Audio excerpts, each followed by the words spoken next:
देश में ethanol policy को लेकर हंगामा मचा हुआ है और मचे भी क्यों ना, लोगों की गाड़ियों की माइलेज कम हो रही है, गाड़ियों के इंजन में कचरा जम रहा है। एथेनॉल मिक्स पेट्रोल पुरानी गाड़ियों को सिर्फ और सिर्फ खराब कर रहा है और कुछ नहीं। और तो और इंश्योरेंस कंपनियां भी इसे क्लेम नहीं कर रही हैं और अब तो खुद सरकार कोर्ट में ये कह रही है कि E20 पॉलिसी को एक्सपेरिमेंट स्टेज में देख रही है। ऐसे में बड़ा सवाल ये है कि आखिर क्यों ये एक्सपेरिमेंट पूरी आबादी पर कर दिया जा रहा है। क्या देश के लोगों की खून पसीने की कमाई एक्सपेरिमेंट के लिए है? क्या एक्सपेरिमेंट पूरी आबादी पर कर दिया जाएगा? क्या तेल का आयात कम करने और विदेशी मुद्रा बचाने के लिए देश के लोगों के वाहनों को जानबूझकर खराब किया जा रहा है? नमस्कार, आपके साथ मैं प्रतिमा दत्ता। पिछले दिनों BPCL अधिकारी अनुराग का एक बयान सामने आया। उसके बाद केंद्रीय पेट्रोलियम मंत्री हरदीप पुरी का भी इसी तरह का कबूलनामा देखने को मिला और सुप्रीम कोर्ट में सरकार का हलफनामा। हर जगह सिर्फ एक ही बात, एथेनॉल वाले पेट्रोल से वाहनों का माइलेज कम आता है। पहले आप BPCL अधिकारी अनुराग का बयान सुनिए, जहां से ये पूरा हंगामा शुरू हुआ।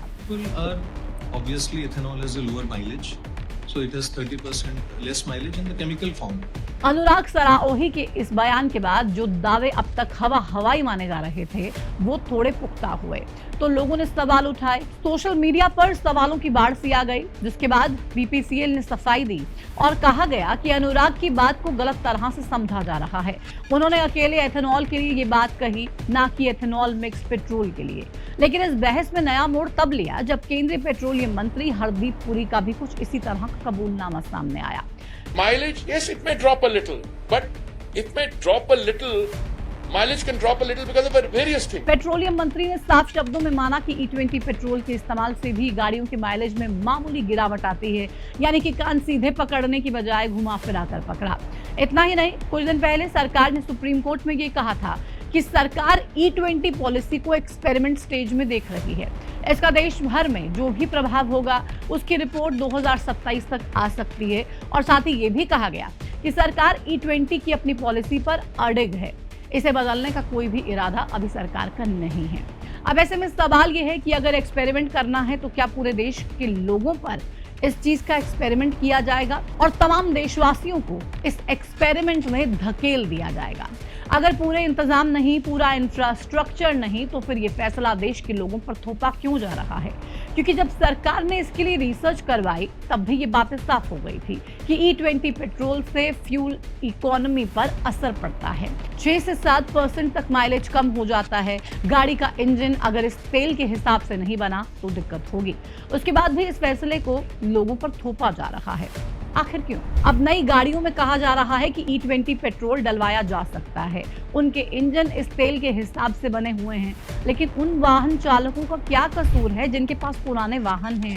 उनकी क्या गलती है जो मिडिल क्लास लोग मुश्किल से सेकेंड हैंड गाड़ी लेते हैं और उसके बाद उन्हें ये पता चलता है कि जो फ्यूल उन्होंने अपनी गाड़ी में डलवाया है उसके कारण उनकी गाड़ी का माइलेज तो कम होगा ही, इंजन भी खराब होगा।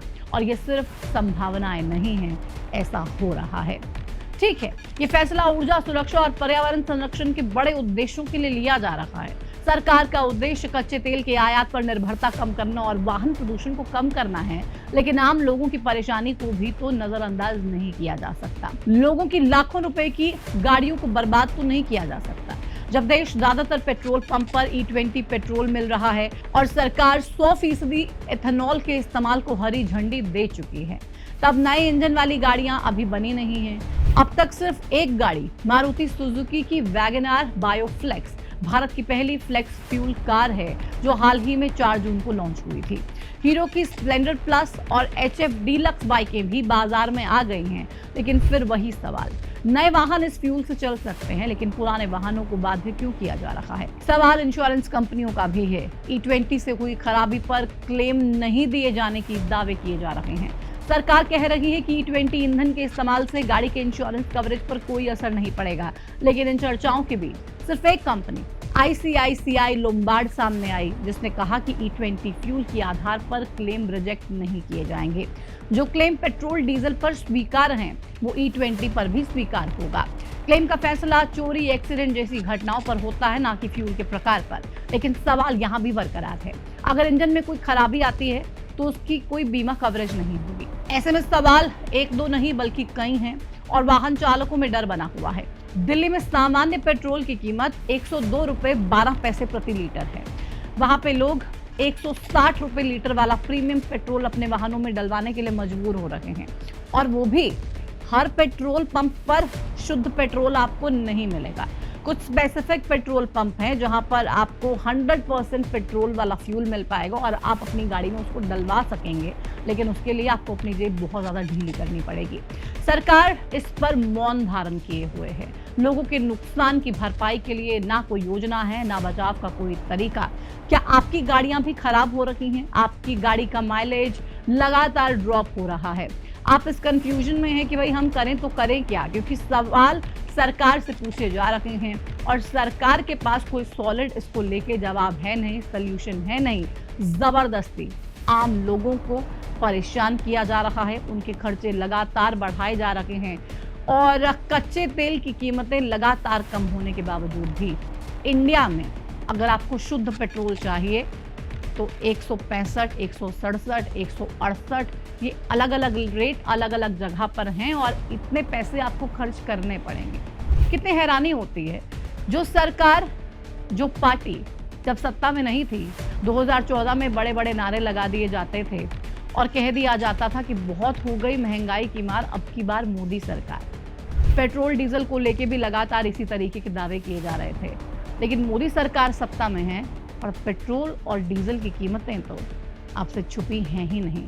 और पेट्रोल, अगर शुद्ध पेट्रोल लेना है तो 165 से ऊपर रुपए प्रति लीटर आपको खर्च करने ही पड़ेंगे। इस पूरे सिनेरियो में आप क्या देख रहे हैं, क्या सोच रहे हो और आपकी गाड़ियों को कितना नुकसान?